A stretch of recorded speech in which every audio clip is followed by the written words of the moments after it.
сведению жителей, сейчас пик цветения злостного карантинного сорняка, который не только превращает плодородные земли в пустыри, ее пыльца и выделяемые эфирные масла вызывают у человека сильнейшую аллергию, воспаление слизистых оболочек, головные боли и другие симптомы.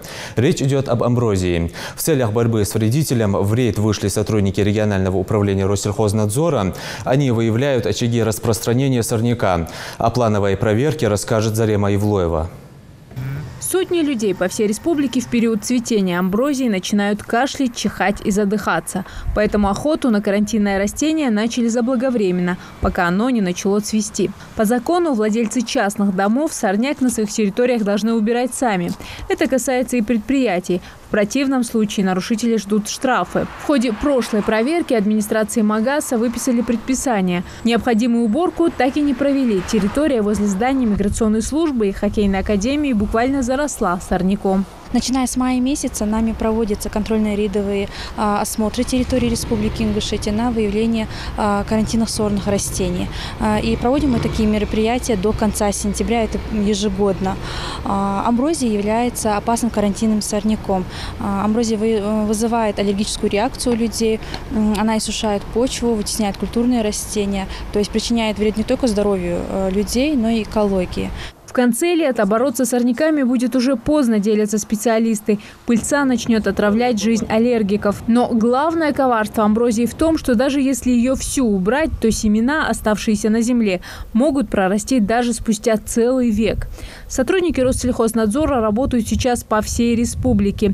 После фитосанитарного обследования очаги стихийного роста карантинных растений ликвидируют. Но работу эту нужно проводить постоянно. Следующая точка – дворы 18-этажек при въезде в Магас. В управление Россельхознадзора поступил звонок от жителей на горячую линию с жалобой на амброзию.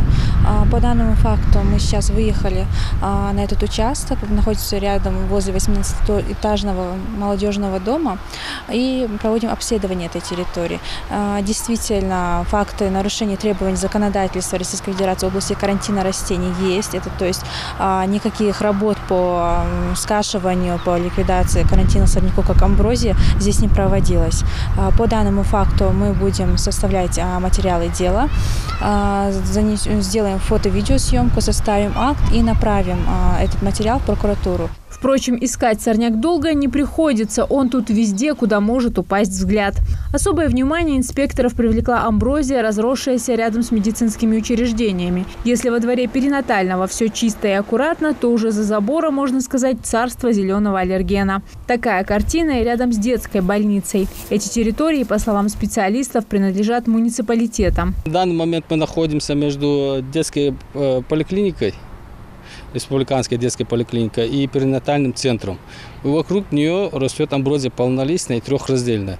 Начиная с августа месяца у нее начнет период выбрасывания пыльцы, а пыльца является сильнейшим аллергетиком.